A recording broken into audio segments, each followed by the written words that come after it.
Now this is the breadboard.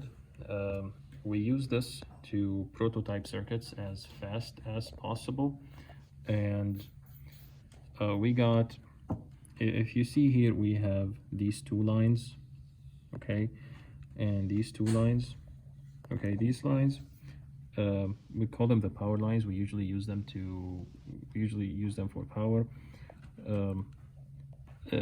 This part right here is just a copy of this, okay. So this is just like one breadboard right here, okay, and this is another breadboard, okay. Now this one line here, okay, this is all considered one node, okay, and this, the second line is all considered one node.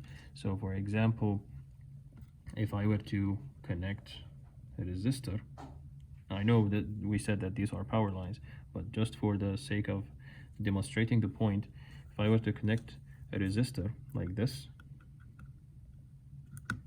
I would be shorting the resistor. You cannot connect it like this, okay? Same thing goes for this line, okay?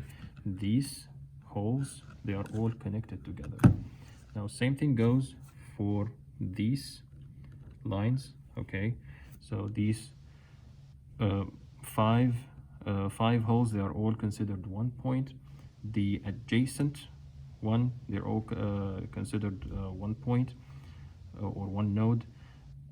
These are not connected to these, so these are separate from these, and these are separate from these, and so on, okay.